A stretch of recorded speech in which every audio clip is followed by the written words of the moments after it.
Meus irmãos, a paz do Senhor. Amém. Pode se assentar em nome de Jesus. Sou grato a Deus pela oportunidade de estar aqui nessa noite, podendo ministrar a palavra. Quero louvar a Deus pela vida do pastor da igreja, pela vida da nossa irmã Sara, que fez o convite para estar aqui hoje ministrando. Quero louvar a Deus também pela vida desse grupo de jovens. A gente sabe que é difícil ser jovem e permanecer na presença do Senhor com tantas coisas que o mundo oferece, mas nós sabemos que melhor é aquilo que Deus tem preparado para mim e para a sua vida. Glória a Deus. Eu quero convidar os irmãos a meditar no texto comigo. O texto se encontra em Josué, capítulo 1.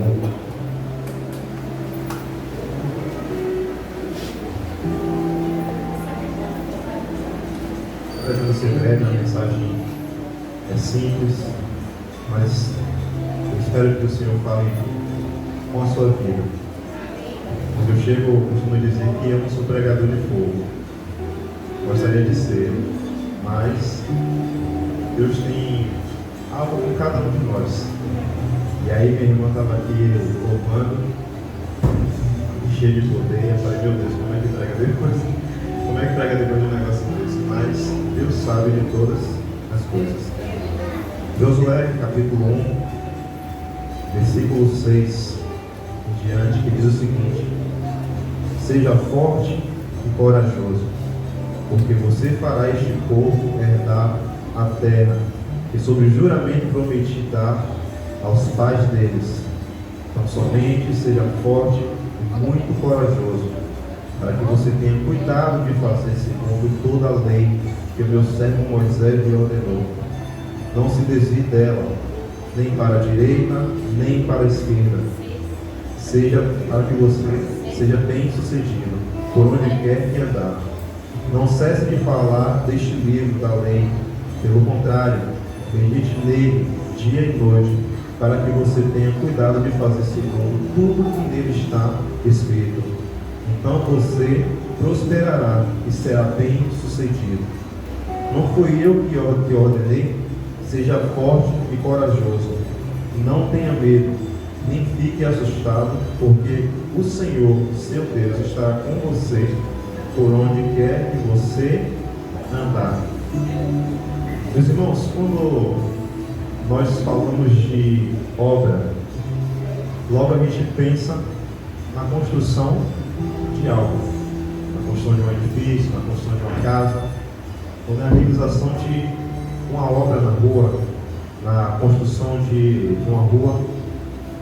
E de maneira geral, o que seria obra?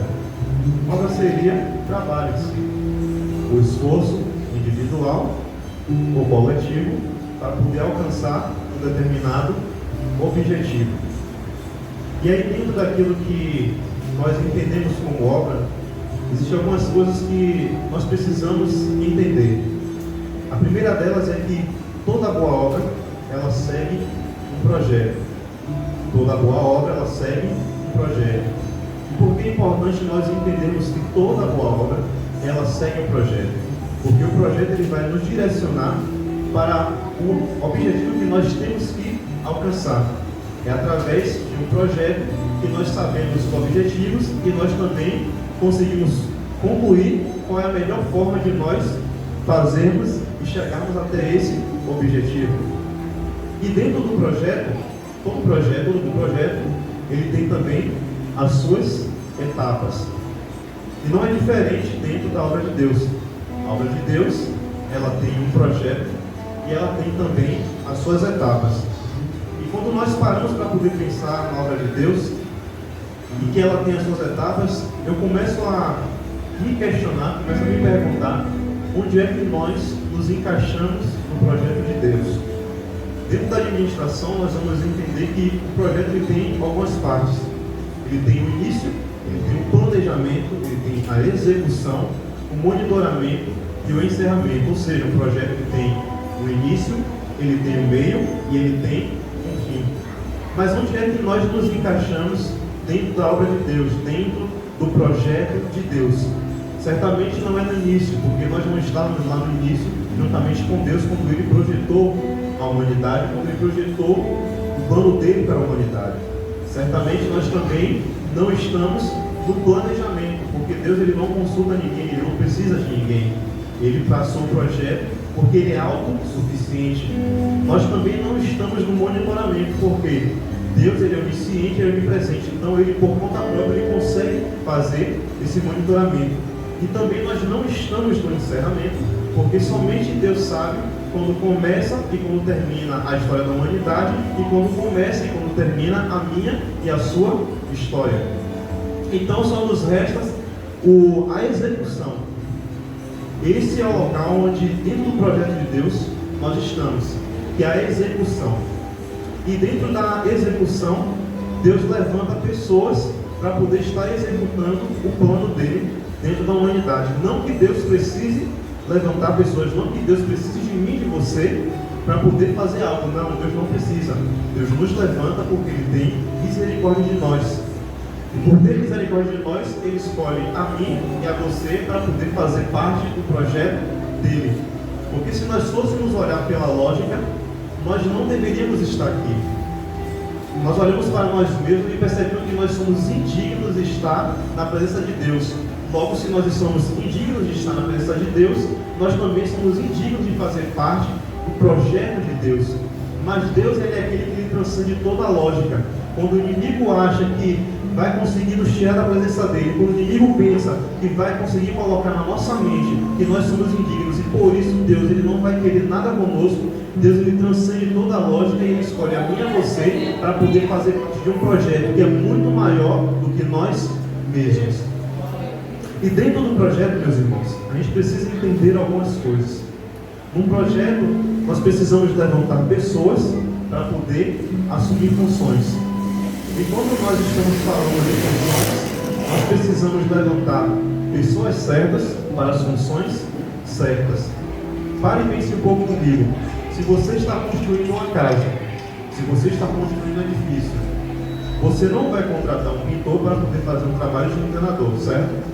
Você não vai contratar um pedreiro para poder fazer um trabalho de pintor, porque você sabe que não é a função dele fazer aquilo. Você pode contratar? Pode, mas a chance daquilo dar errado é uma chance muito grande. Por isso, dentro do projeto, nós precisamos de pessoas certas para as funções certas. E Deus, Ele age dessa forma, Ele levanta pessoas certas para as funções certas. Dentro desse contexto de projeto de Deus, desse contexto de obra de Deus, é que eu quero falar um pouco sobre Josué. Josué ele foi levantado como líder do povo de Deus, depois da morte de Moisés. A palavra de Deus diz que Moisés já estava avançado de idade e havia chegado, o fim dele já estava próximo. E era necessário que Deus levantasse uma outra pessoa para poder estar no lugar de Moisés, liderando o povo de Deus. E se a gente fosse parar para poder pensar, se fôssemos seguir uma lógica, o mais correto seria que Deus levantasse alguém da própria descendência de Moisés, um dos filhos dele, para poder liderar o povo. Mas só como eu falei aqui, Deus ele vem contrariando toda a lógica. E Deus vai chamar Moisés, vai dizer: Moisés, eu preciso levantar um novo líder para poder estar no seu lugar, porque o seu fim está chegando. Eu preciso de outra pessoa para poder dar continuidade no meu projeto. E essa pessoa que eu escolhi é Josué. Deus havia escolhido Josué para poder estar no lugar de Moisés, liderando o povo. Então Moisés vai chamar Josué e vai dizer que Deus havia escolhido ele para poder estar liderando o povo depois que Moisés morresse. E perceba algo, uma coisa é quando Deus fala para nós que nós iremos assumir uma determinada coisa, uma determinada liderança, nós iremos pregar, nós iremos louvar, nós iremos fazer alguma coisa, nós iremos interceder, nós iremos fazer algo dentro da obra de Deus. Uma coisa é quando Deus fala isso, e E outra coisa é quando chega o momento, de fato, de nós assumirmos essa responsabilidade. E perceba, Josué não ia ficar no lugar de qualquer um. Josué ia ficar no lugar de Moisés. Moisés, que ficou conhecido como o libertador. Moisés, através da vida de Moisés, Deus fez grandes coisas e o povo pôde crer que Deus era no meio deles. Moisés fez grandes coisas, mas eu quero lhe dizer algo. Apesar de Moisés ter feito grandes coisas, apesar de Deus ter feito grandes coisas através da vida de Moisés, existia uma etapa que Moisés havia de cumprir. E aquela etapa Moisés havia cumprido, sim, mas essa etapa agora estava chegando ao final. Essa etapa agora estava chegando ao final, precisava começar uma nova etapa, e para poder começar uma nova etapa, era necessário levantar uma outra pessoa, de um outro perfil, porque agora não seria mais necessário libertar o povo, agora seria necessário que o povo tomasse, agora vencesse os povos que estavam ocupando aquela terra, então era necessário que eles conquistassem aquelas terras. Então o perfil que Moisés tinha, e também pela idade que Moisés já estava, não servia mais para aquela obra. Moisés foi chamado para ser libertador. Josué agora foi chamado para ser conquistador. E quando eu comecei a ler o texto, algo me chamou a atenção. E quando Moisés morre, e o Senhor, ele vai chamar Josué, o Senhor, ele conversando com ele, fala com Josué, e ele disse que ia ser com Josué. E isso me chamou muita atenção, porque quando Deus conversa com ele, Deus não disse que faria dele um novo Moisés. Deus disse que ia ser com ele. E acho interessante isso aqui, porque muitas vezes nós, aleluia, muitas vezes dentro da obra de Deus, a gente acha que porque uma pessoa ela apresenta um projeto e ela exerce uma liderança de forma excelente, a gente acha que Deus só age se Deus quiser exatamente daquela forma como age com aquela pessoa.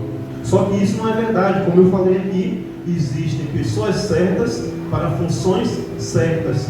Talvez você tenha chegado aqui nessa noite e você tenha uma pessoa que você observa e ela louva, e talvez ela louve, e quando ela louva, o fogo desce.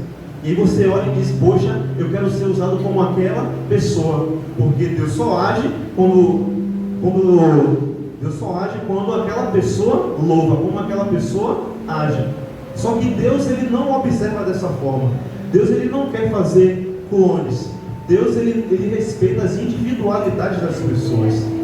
E dentro das individualidades das pessoas, Deus começa a trabalhar em mim e você para que nós possamos estar no lugar certo dentro da obra. Deus, ele não tenta fazer de Josué um novo Moisés, mas Deus diz a Josué: Josué, eu estou contigo. E eu preciso lhe dizer isso nessa noite. Não queira ser Moisés se Deus lhe chamou para ser Josué. Não queira ser Moisés se Deus lhe chamou para ser Josué. Como assim, pregador? Não estou entendendo. Às vezes você olha para alguém e vê ele agir de uma determinada forma, e você quer agir daquela forma, e você tenta imitar aquela pessoa, e você se sente frustrado porque você tenta imitar aquela pessoa, e você não consegue alcançar o mesmo objetivo que aquela pessoa. Mas deixa eu lhe dizer uma coisa: se Deus chamou Maria para poder agir no fogo, ela vai agir no fogo. Se Deus chamou você para poder agir na calmaria, Deus vai usar você para poder agir dentro da calmaria. Não queira ser Moisés se Deus chamou você para ser Josué. Deus respeita as suas individualidades. Deus sabe dos nossos defeitos e Deus também sabe das nossas qualidades. E Deus sabe o perfil que Ele quer para a obra que Ele pretende realizar através das nossas vidas. Perceba, Moisés liderou o povo durante 40 anos. Moisés liderou o povo durante 40 anos. E agora tinha chegado o fim da etapa de Moisés. Deus vai levantar agora Josué. E quando Deus levanta Josué, Deus vai conversar com ele e vai falar com ele por 3 vezes, algo que me chamou muita atenção. Deus vai falar por 3 vezes para Josué: seja forte e seja corajoso. Seja forte e seja corajoso. Seja forte e seja corajoso. Quando nós paramos para poder meditar, nós começamos a entender algo. A força, ela vai se tratar de uma característica física. Ou seja, Josué precisaria ter uma característica física de força para poder fazer o povo herdar a promessa. Na primeira vez que Deus fala com Josué para ele ser forte e corajoso, foi relacionado a ele fazer o povo herdar a terra que Deus havia prometido sob juramento aos pais dele. E perceba, para que nós possamos herdar a promessa, para que nós possamos alcançar a promessa de Deus para nossas vidas, é preciso que nós venhamos ser fortes e corajosos. Mas se força é uma característica física, então a coragem é uma característica da onde? A coragem vai ser uma característica da nossa alma.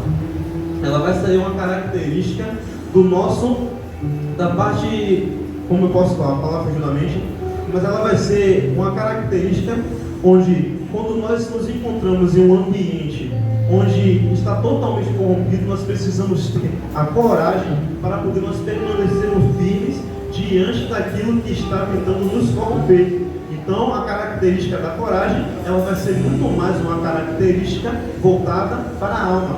Então, é preciso que nós venhamos ser firmes, tanto fisicamente quanto espiritualmente, para que nós consigamos herdar a promessa de Deus.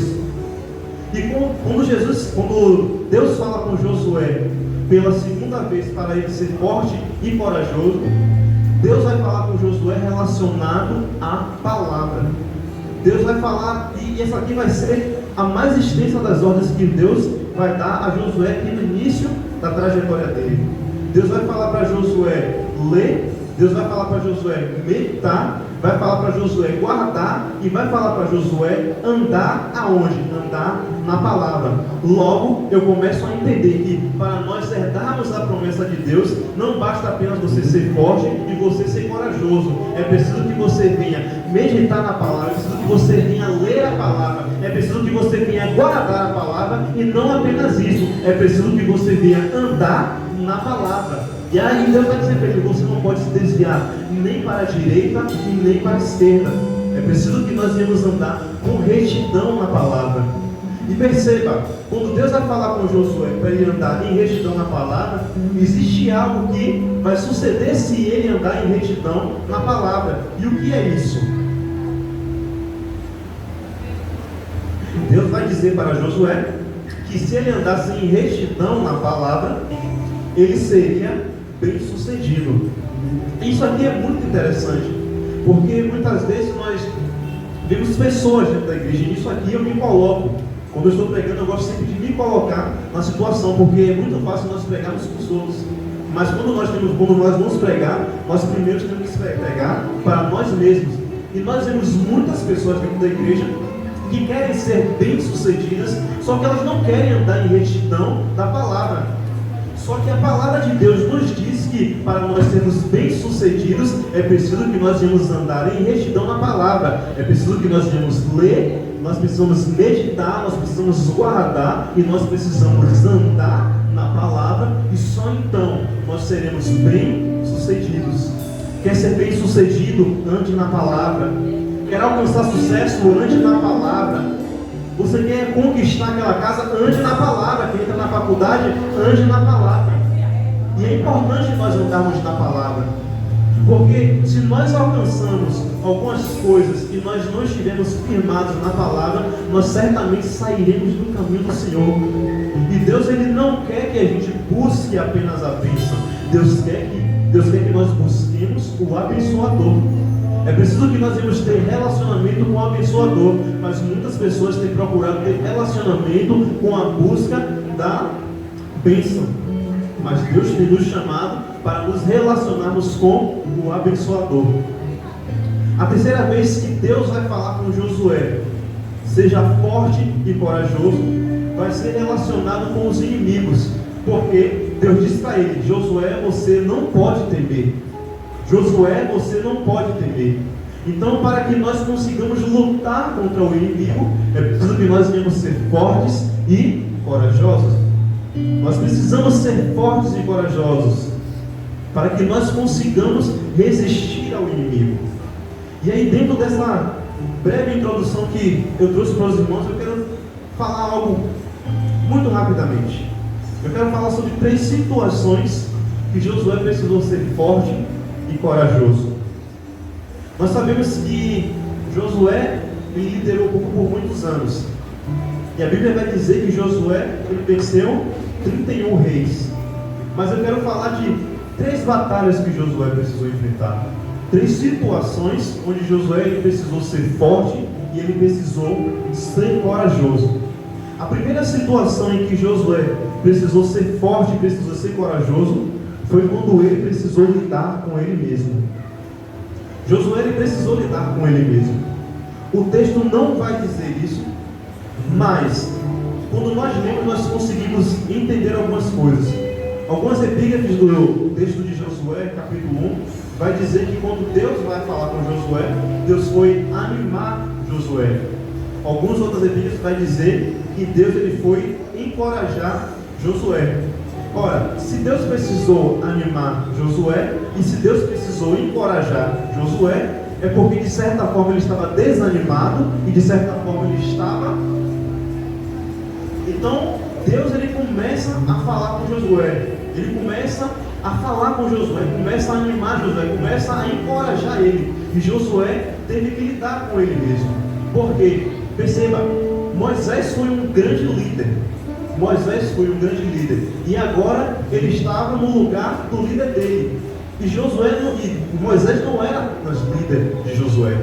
Ele também era muito próximo de Moisés. Então ele estava tendo que assumir o lugar, não apenas do líder dele, mas também talvez de um amigo dele, que agora tinha morrido. Ele estava sozinho. E como eu falei, uma coisa é quando Deus fala que você vai assumir algo, e outra coisa é quando chega de fato o momento de você assumir. A responsabilidade bate na porta, a gente se sente incapaz, a gente se sente indigno, a gente se sente pequeno diante daquilo que Deus ele tem trazido para que nós venhamos assumir. E de fato, quando nós paramos para pensar, nós somos pequenos, nós somos fracos e nós somos indignos, mas nós precisamos lidar com nós mesmos, assim como Josué teve que lidar com ele mesmo. Quando Josué vai assumir a liderança do povo, o texto não diz isso, mas certamente existia uma expectativa nele mesmo. A primeira expectativa que existia era nele mesmo, porque Moisés foi um grande líder. E certamente quando você vai substituir alguém que ele faz um trabalho excelente, a primeira pergunta que vem na sua mente é: será que eu vou estar à altura dele? Será que eu vou conseguir fazer tão bem quanto ele fez? E sempre surge essa dúvida na nossa mente. E quando eu estou falando aqui de liderança, eu não estou falando só de liderança aqui de cargos na igreja. Eu estou falando de lideranças espirituais também. E quando eu estou falando de lideranças espirituais, eu não estou falando do pastor. Eu estou falando de ambientes onde você é influência. E aí talvez tinha alguém naquele lugar que ele exercia uma presença de Deus terrível naquele lugar. E agora aquela pessoa sai e você precisa assumir aquele posto como cristão, como servo de Deus naquele lugar. E você começa a pensar: será que eu vou estar à altura dessa pessoa? Será que eu vou estar à altura daquilo que aquela pessoa realizou? Será que eu vou conseguir fazer o trabalho, o mesmo trabalho que ela conseguiu fazer? Mas deixa eu lhe dizer uma coisa: o segredo não está na pessoa, o segredo está no Deus que a pessoa serve. E se você serve ao mesmo Deus que ela serve, Deus certamente trabalhará na minha e na sua vida para que nós consigamos alcançar o objetivo que Deus tem colocado nas nossas mãos. Josué teve que lidar com expectativa com ele mesmo. Ele teve que lidar com a expectativa com ele mesmo, e ele só conseguiu superar a expectativa concernente a ele mesmo quando ele percebeu que o segredo não estava em Moisés, mas o segredo estava no Deus de Moisés. A segunda situação que Josué teve que lidar foi com a expectativa do povo. Moisés passou 40 anos e fez grandes coisas.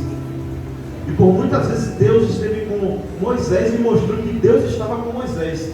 E o povo sabia que Deus estava com Moisés. E agora surge uma dúvida: será que Deus está com Josué também? Será que Deus está comigo? Será que Deus está com você? Sempre surge essa dúvida. Talvez as pessoas não chegaram para Josué para poder falar, para poder comentar com ele. Mas sempre a gente sabe, pelos olhares a gente consegue entender que existe aquela dúvida. As pessoas olham para a gente e pensam que a gente não vai conseguir. Poxa, a pessoa fez um trabalho tão extraordinário.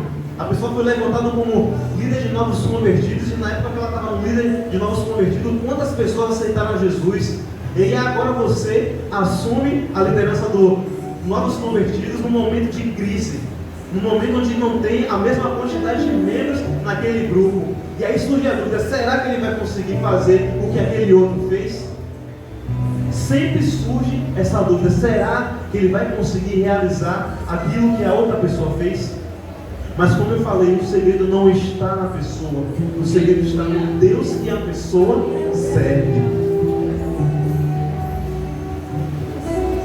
E Josué teve que lidar com essa expectativa que as pessoas tinham em relação a ele. E aí, quando nós vamos lendo o livro de Josué, como chega em Josué, capítulo 3, a partir do verso 7, a palavra de Deus vai dizer que Deus vai chamar Josué e vai dizer que a partir daquele momento ele começaria a engrandecer o nome de Josué no meio do povo. Deus começa então um processo para poder engrandecer o nome de Josué no meio de todo o povo de Israel. E aí o que é que Deus faz para poder engrandecer o nome de Josué no meio do povo de Israel? Deus vai dar uma ordem para Josué para ele poder falar com os sacerdotes para carregarem a aliança e passarem à frente. E quando eles chegassem na beira do rio Jordão, Deus iria fender as águas. Ora, a gente sabe que quando Moisés tirou o povo do Egito, a ordem de Deus, a gente sabe que Deus ele abriu o Mar Vermelho. Perceba, Deus agora vai abrir uma outra coisa para poder mostrar que ele estava também com Josué. Mas só que o projeto que Deus tinha com Josué era um pouco diferente. Então precisava de algo um pouco diferente para poder Deus mostrar que estava com Josué. E aí a gente pode olhar e pensar que era algo menor. Fisicamente falando, realmente era algo menor. Um mar e um rio são coisas, proporções totalmente diferentes. Mas perceba, quando Deus dá ordem a Josué, ele obedece, e o que acontece? Deus faz com que as águas do rio se fendessem. Quando a gente para poder pensar acerca do rio, a gente sabe que o rio ele flui de uma parte para outra. Ele flui de um lugar para outro. Então, se Deus faz a água do rio cessar, logo, para poder fazer a água do rio cessar e dividir, ele precisou fazer o fluxo daquele rio parar. E a palavra de Deus diz que ele faz isso, ele faz as águas que vinham de cima se amontoarem. Ou seja, Deus fez o fluxo do rio cessar. E aí quando eu estava lendo isso aqui, Deus falou algo muito forte comigo, e eu comecei a meditar, e quando eu ouvi isso, eu comecei a rir. Porque Deus aqui, ele faz o fluxo do rio cessar. E Deus, para engrandecer Josué, ele faz o fluxo cessar. Mas sabe qual é o problema? É que quando nós estamos na caminhada com Jesus, quando nós estamos na caminhada com Deus, quando nós estamos fazendo a obra de Deus, a gente só acha que Deus está conosco quando as coisas estão fluindo. A gente acha que Deus só está na nossa vida quando as coisas estão fluindo, mas nem sempre. Às vezes Deus vai ter que fazer algumas coisas parar de fluir na minha e na sua vida, para que o nome dele venha a ser engrandecido nas nossas vidas. Talvez você esteja enfrentando uma situação terrível dentro da sua casa, e você dobra o seu joelho e diz: Deus, as coisas não estão fluindo na minha vida. Você olha e diz: Deus, eu perdi o emprego, as coisas não estão fluindo na minha vida. Deus, o meu filho está nas drogas, as coisas não estão fluindo na minha vida. Deus, o meu marido está me traindo, mas as coisas não estão fluindo na minha vida, Senhor. Deixa eu lhe dizer uma coisa. Talvez você ache que as coisas não estão fluindo na sua vida, e você acha que é o inimigo agindo. Mas é Deus fazendo as coisas pararem de fluir, para que o nome dele venha a ser engrandecido na sua vida. Deus às vezes vai precisar fazer com que algumas coisas deixem de fluir nas nossas vidas, para que o nome dele venha a ser engrandecido. E através desse milagre, através desse sinal que Deus opera, o povo agora passa a crer que Deus estava com Josué. O povo passa a crer agora que Deus estava com Josué. E perceba que agora Josué precisava lidar com uma terceira situação. E qual é a terceira situação que Josué precisava lidar? Josué precisava lidar com os inimigos. Josué agora ele precisava lidar com os inimigos. A palavra de Deus vai dizer que quando Deus realiza esse sinal, todo o povo daquela região ele vai ficar sabendo. E as pessoas vão ficar temerosas em relação a isso, porque eles percebem que Deus estava com Josué e Deus estava ainda no meio do povo de Israel. E a palavra de Deus vai dizer que o povo ali de Jericó estava tão temeroso que a palavra de Deus vai dizer que eles estavam se derretendo de medo. Eles estavam muito temerosos. E o que é que eles fizeram quando eles estavam temerosos acerca do povo de Deus? Porque eles sabiam que Deus tinha dado aquela terra para eles.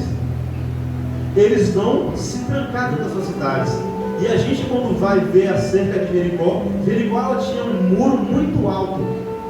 Ela era conhecida por uma defesa muito forte, uma defesa quase que impenetrável. E Josué precisava lidar com isso agora. Josué precisava lidar com o inimigo. Perceba, se você precisa lidar com o inimigo, se você precisa lidar com uma guerra, o que é que você vai querer? Você vai querer armas para poder lutar ou você vai querer flores? Obviamente, se você vai para a guerra, você vai precisar de armas, você vai precisar de estratégia para poder vencer o inimigo. E quando nós falamos de estratégia, às vezes parece que aquilo que Deus nos dá como estratégia parece loucura. E quando a gente lê o livro de Josué, quando chega no capítulo 6, no seu versículo 6, aquilo que Deus começa a falar com Josué parece completamente louco. A gente pode ter a fé que a gente tiver, mas quando a gente lê, a gente surge aquela coisa da mente. A gente pensa, poxa, isso aqui que Deus está falando para Josué parece loucura. Muita gente diz que não parece loucura porque a gente já leu e a gente sabe o resultado daquilo.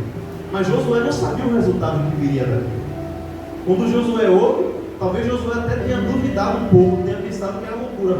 Deus está mandando eu ir para a guerra, eu preciso vencer uma defesa que parece intransponível, e Deus agora vai mandar eu levar o povo para poder dar voltas em volta da cidade, em volta do muro.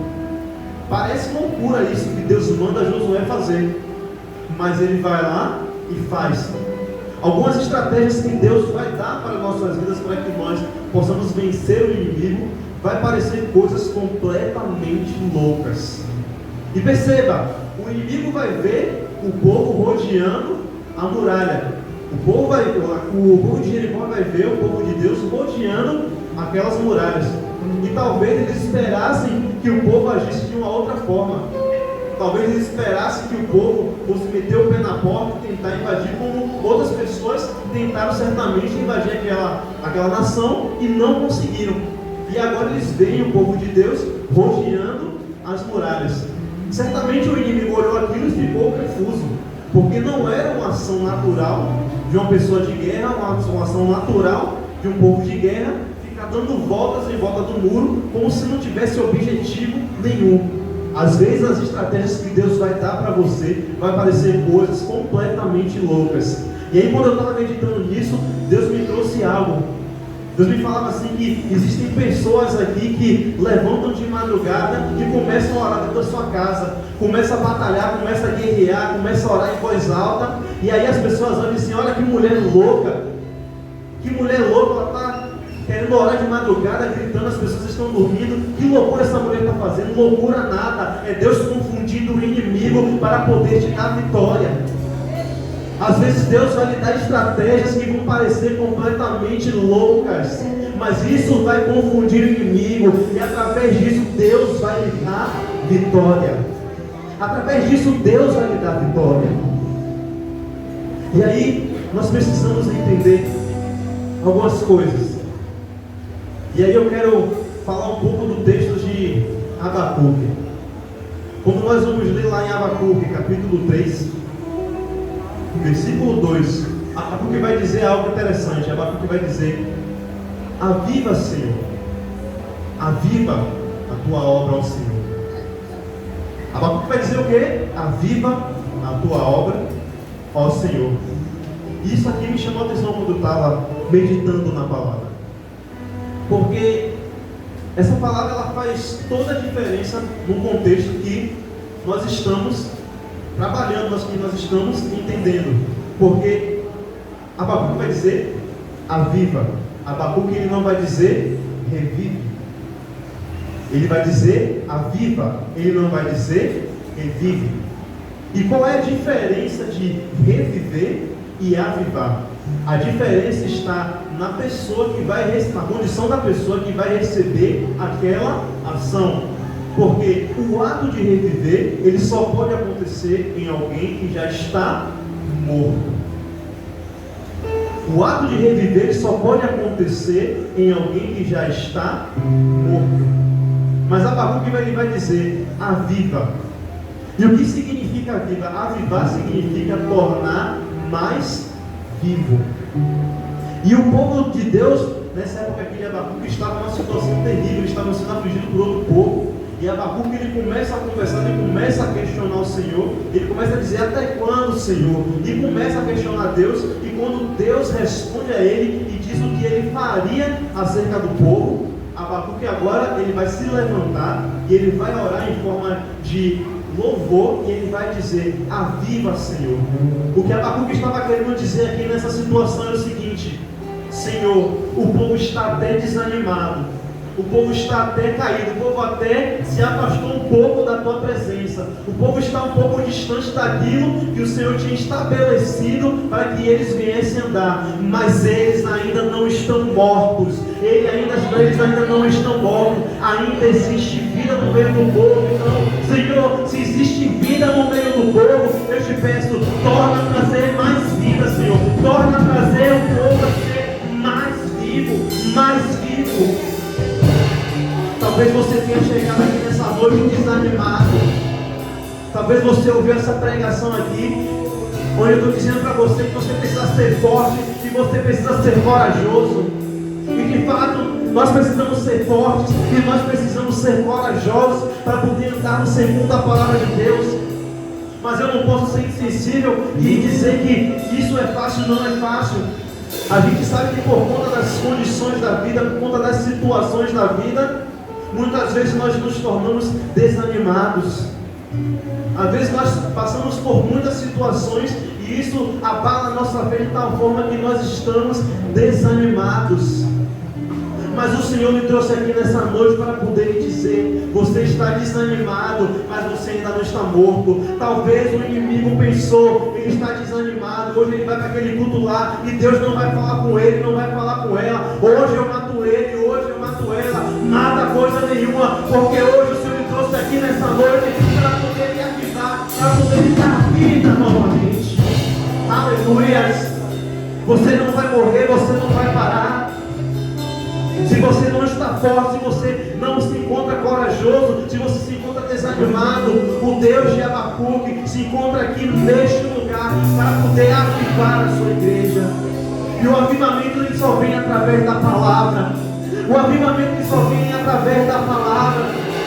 Assim como Deus disse para Josué: Josué, anda na palavra, medita na palavra, guarda a palavra. Assim o Senhor está dizendo para você: se você está desanimado, leia a palavra, medita na palavra, guarda a palavra e também anda na palavra, porque através disso eu vou trazer o avivamento para a sua vida. Através disso Deus vai trazer o avivamento para a igreja dele. Aleluias! Mas talvez você também tenha chegado aqui nessa noite dizendo: pregador, eu não estou desanimado. A situação foi tão terrível que, de fato, eu já morri espiritualmente. E, de fato, parece que não tem mais jeito para mim, porque Deus não quer falar comigo. E algumas vezes eu passei por algumas situações de eu orava, eu jejuava, eu lia a palavra, parecia que Deus ele não queria falar comigo. Parecia que eu estava morto. E é uma situação desesperadora, porque você fala com Deus e parece que Deus não quer falar com você. E talvez você tenha chegado aqui nessa noite e você tenha falado com Deus e Deus não tenha respondido. Talvez você pense que você está morto. Talvez de fato, talvez você esteja morto espiritualmente. Mas deixa eu lhe dizer uma coisa, não é porque você está morto que não há mais esperança.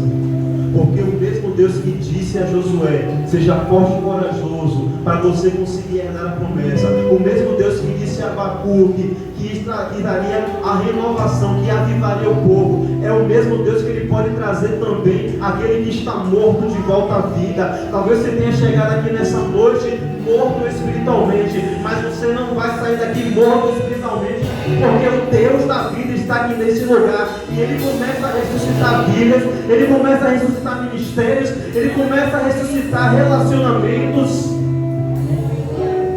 Ele começa a ressuscitar relacionamentos com Ele mesmo nessa noite.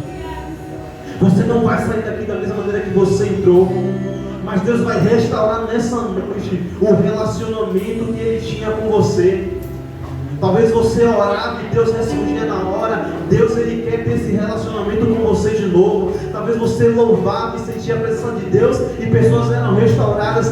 Deus está querendo ter esse relacionamento com você de novo. Você não vai sair daqui da mesma maneira que você entrou. Como foi louvado aqui nessa noite, comece a pedir a Deus nessa noite: toca em mim de novo.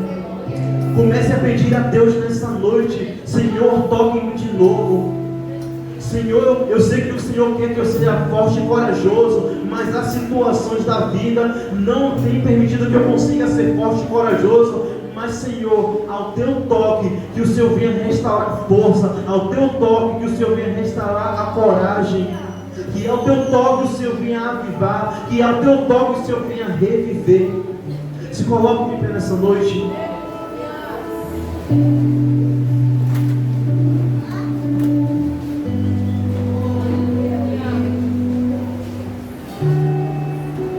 Feche seus olhos nesse momento, comece a falar com Deus. Eu quero que você comece a pensar na condição que você chegou aqui nessa noite. Talvez você tenha chegado aqui nessa noite com toda a força, com toda a coragem. Então, peça a Deus para você continuar nessa força, nessa coragem. Talvez você tenha chegado aqui nessa noite desanimado. Então comece a falar com o Senhor e comece a pedir a Deus para poder avivar a sua vida nessa noite. Mas talvez também você tenha chegado aqui nessa noite morto, mas o Deus que revive, Ele está aqui. Então comece a pedir: Deus, ressuscita-me. Começa a ressuscitar seus sonhos nesse lugar. Começa a ressuscitar vidas nesse lugar. Começa a avivar a tua igreja, Senhor, por intermédio da tua palavra, Senhor. Que nós possamos sair daqui nessa noite, assim como o Senhor liberou a palavra sobre a vida de Josué, que nós possamos sair cheios de força, cheios de coragem para poder viver segundo a tua palavra. Deus maravilhoso, nós estamos aqui, Senhor, Espírito Santo de Deus. Eu não sei a condição que cada pessoa chegou aqui nesse lugar, Pai, mas o Senhor sabe. O Senhor é aquele que sonda cada coração. O Senhor sabe o íntimo de cada um. E talvez a pessoa venha chegando aqui nessa noite com um sorriso no rosto, mas só o Senhor sabe as lágrimas que o coração dela e o coração dele tem chorado. Pai, eu quero te pedir, Senhor, que o Senhor venha avivar a tua obra nessa noite, Senhor. Que o Senhor venha levantar pessoas certas para funções certas, Senhor. Talvez as pessoas chegaram aqui nessa noite se sentindo totalmente incapazes, mas o Senhor é aquele que dá a força, o Senhor é aquele que dá a coragem. Começa a renovar nessa noite, Senhor. Começa a dar força nessa noite, Senhor. Começa a avivar, começa a ressuscitar. Pessoas que chegaram aqui nessa noite achando que não tinha mais jeito. O Senhor é o Deus da vida, o Senhor é o Deus da restauração. Eu te peço, Pai amado, Deus Todo-Poderoso, começa a ressuscitar sonhos nessa noite, Deus. Deus, não deixa que o teu povo venha sair daqui da mesma maneira que eles entraram, Senhor. Mas que se eles chegaram aqui cabisbaixos, eles chegaram aqui desanimados, que eles possam sair daqui cheios de força, cheios de coragem para poder herdar a promessa, para poder herdar aquilo que o Senhor tem trazido para a vida deles. Que nós possamos sair daqui nessa noite cheios de força e cheios de coragem. E se você quer disso, você pode erguer as suas mãos e aplaudir o Senhor nessa noite, porque hoje Ele tem restaurado as nossas forças e te dado força e coragem para nós. O Senhor dá essa oportunidade em nome de Jesus.